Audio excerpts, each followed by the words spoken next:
मनुष्य एक अद्वितीय स्थिति है और ध्यान रखना शब्द स्थिति। एक जगत है मनुष्यों के नीचे पशुओं का, वे पूरे ही पैदा होते हैं, उन्हें जो होना है वैसे ही पैदा होते हैं। और एक जगत है मनुष्य के ऊपर बुद्धों का, उन्हें जैसा होना है वे हो गए, अब कुछ होने को नहीं बचा। और दोनों के मध्य में मनुष्य की चिंता का लोक है।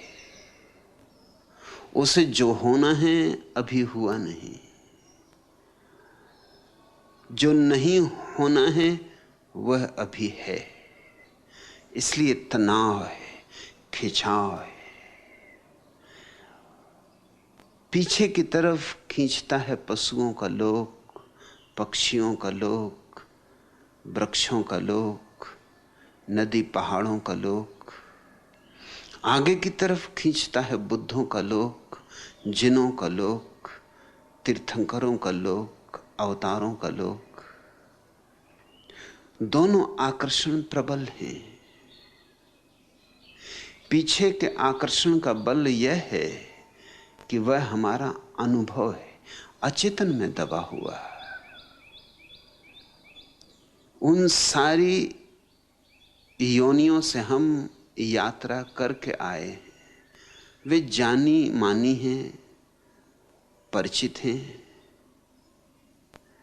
उन लौट जाना आसान मालूम होता है।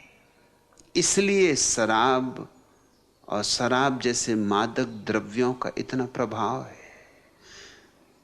शराब की खूबी यही कि थोड़ी देर को तुम्हें तुम्हारी आदमियत से नीचे गिरा देती, तुम्हें फिर वापस पशुओं के जगत का हिस्सा बना देती।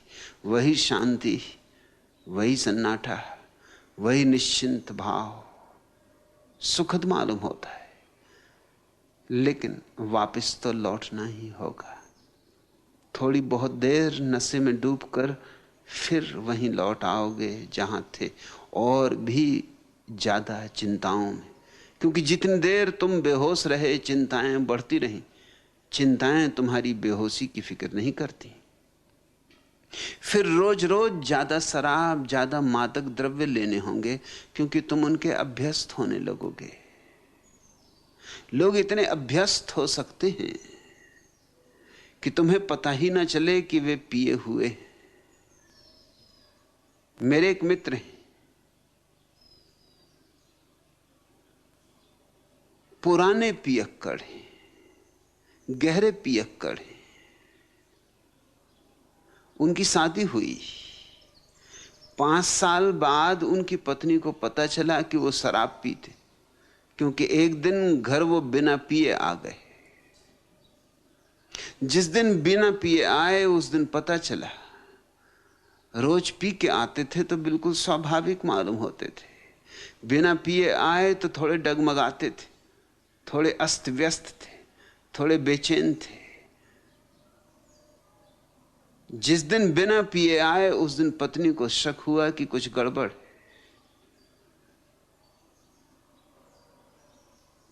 मैं उनसे वर्षों से परिचित हूं।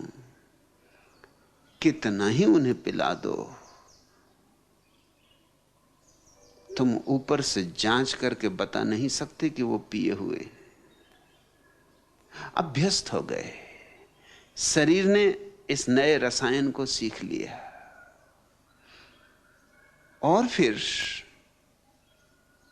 लाख भूल जाओ, भूलने से चिंता मिटती नहीं। चिंता तो अपनी जगह खड़ी है, और चिंता मनुष्य की दुश्मन भी नहीं, उसकी मित्र है।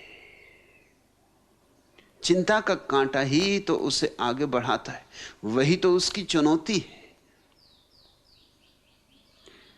सोम रस से लेकर ऋग्वेद के, आल्दुअस हक्सले के एलएसडी तक, आदमी निरंतर इस बात की खोज की है कि मैं वापस कैसे लौट जाऊं। कवियों के मन में बहुत आकर्षण होता है पक्षियों जैसे आकाश में उड़ने का मुक्त गगन, फूलों जैसे सूरज में खिलने का, वृक्षों की हरियाली,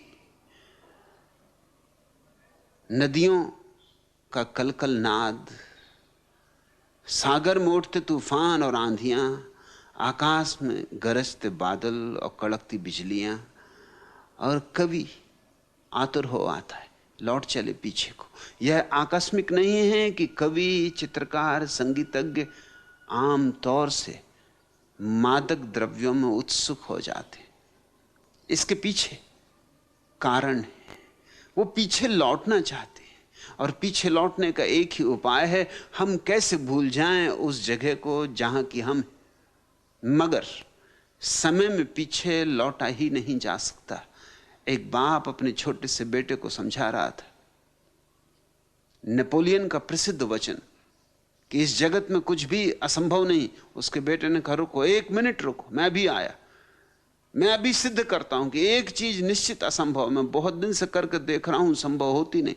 वो भागा गया स्नान गृह में और वहां से टूथपेस्ट की डब्बी ले आया।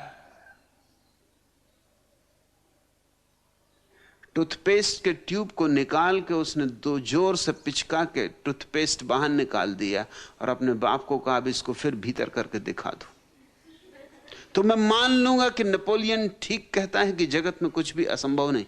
मैं तो बहुत कोशिश करके हार चुका। जो बाहर आ गया सो आ गया, फिर भीतर नहीं जाता।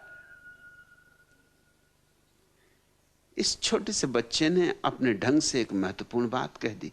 छोटे बच्चे कभी कभी बड़ी महत्वपूर्ण बात कह देते।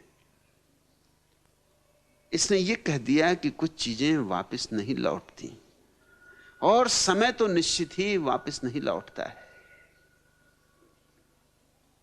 कोई उपाय नहीं है समय की यात्रा में पीछे जाने का। तो आदमी आगे ही जा सकता है, पीछे नहीं। पीछे जाने की चेष्टा में जितना समय गंवाया व्यर्थ गंवाया। उतना समय अगर हम आगे के पड़ाव की तलाश करने में लगाएं तो चिंताओं के पार हो सकते हैं, चिंताओं का अतिक्रमण हो सकता है। मनुष्य के भीतर बुद्ध होने की क्षमता है। आया है पशुओं के जगत से, मगर लेकर आया है गीत बुद्धों का। गाना है वही गीत, तभी संताप मिटेगा, तभी चिंता टूटेगी, तभी ये बिखराव हटेगा। हम इस दुनिया में जरूर हैं, मगर हम इस दुनिया के नहीं। हमें आगे जाना है, हमें पार जाना है। पार का बुलावा प्रतिपल आ रहा है। दूर का किनारा पातियों पर पातियां भेज रहा है। कब तक अनसुनी करोगे? कब तक पीठ किए रहोगे?